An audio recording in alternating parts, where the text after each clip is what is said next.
సంవత్సరంలో కేవలం 12 గంటలు మాత్రమే ఈ స్వామివారి నిజరూప దర్శనం భక్తులకు కనిపిస్తుంది.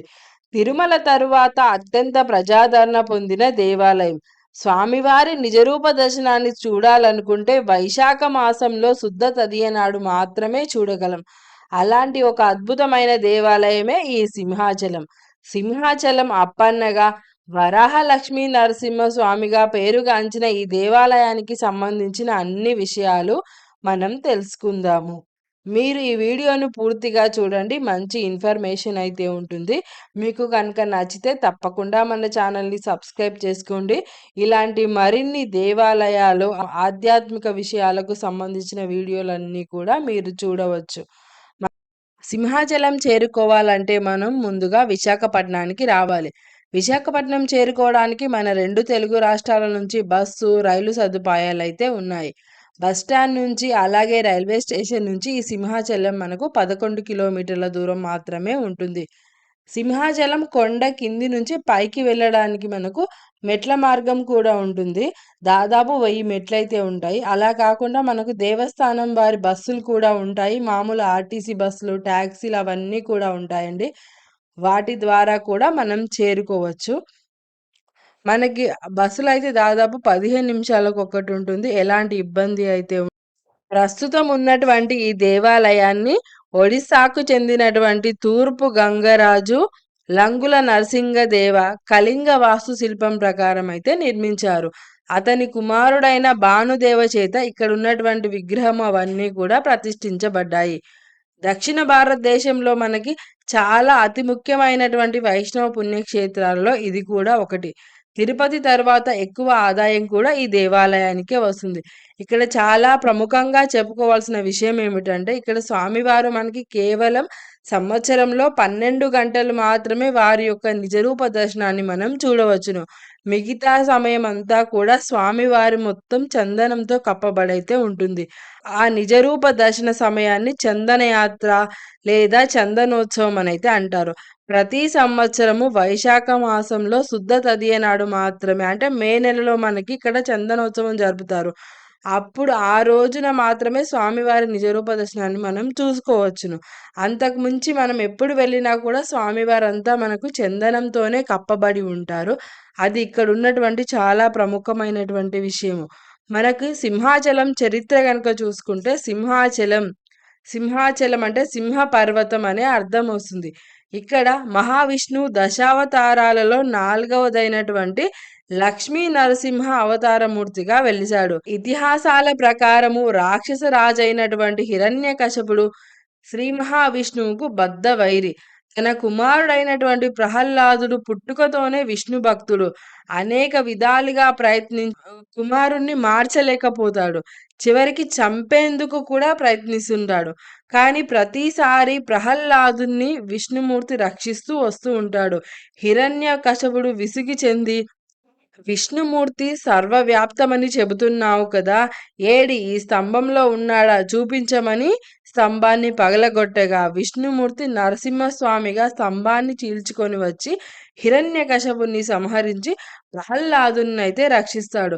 ఇదంతా కూడా మనకి ప్రహ్లాదుని విషయం అన్నీ కూడా మనకు తెలిసినటువంటి చాలా వరకు పురాణాల్లో, సినిమాల్లో కూడా మనమైతే తెలుసుకొని ఉన్నాము. స్థల పురాణం ప్రకారము ప్రహ్లాదుడు ఇక్కడ మొట్టమొదటగా వరాహ నరసింహస్వామి విగ్రహాన్ని ఈ స్థలానికి సంబంధించినటువంటి మరొక విషయం కూడా ఉంది. పూర్వము చంద్రవంశానికి చెందిన పురరవుడు అనే రాజు విమానం మీద వెళ్తుండగా ఈ స్థలానికి ఉన్నటువంటి శక్తి వలన పురరవుడి యొక్క విమానం కిందకు ఆకర్షించబడుతుంది. అతడికి పుట్టలో కప్పబడి ఉన్నటువంటి వరాహ నరసింహస్వామి కనిపించాడు. విగ్రహాన్ని సంవత్సర కాలం పాటు చందనంతో కప్పి ఉంచి వైశాఖ శుద్ధ తదియ రోజున మాత్రమే చందనం లేకుండా నిజరూప దర్శనం కలిగేటట్లు చేయమని ఆకాశవాణి పురరవుడికి చెబుతుంది.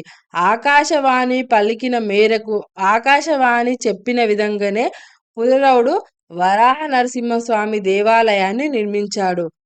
ఆ సాంప్రదాయం ఇప్పటికీ కూడా కొనసాగించబడుతుంది. స్వామివారిలోని వేడిని చల్లార్చడానికి చందనంతో పూత పూస్తూ ఉంటారు.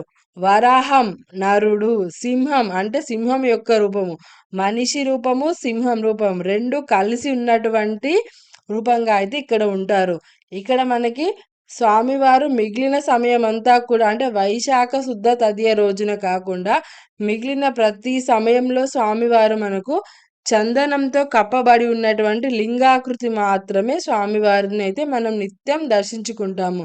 మనం చూడగానే మనకెట్లా కనిపిస్తుందంటే ఒక లింగాకారం, శివుడి యొక్క లింగం ఎలా ఉంటుందో అలా అయితే కనిపిస్తుంది. నేను కూడా లోపలికి వెళ్లి దర్శనం చేసుకుంటే మనకు కేవలం ఆ చందనం పూసినటువంటి ఒక లింగాకారం మాత్రమే మనకు కనిపిస్తుంది.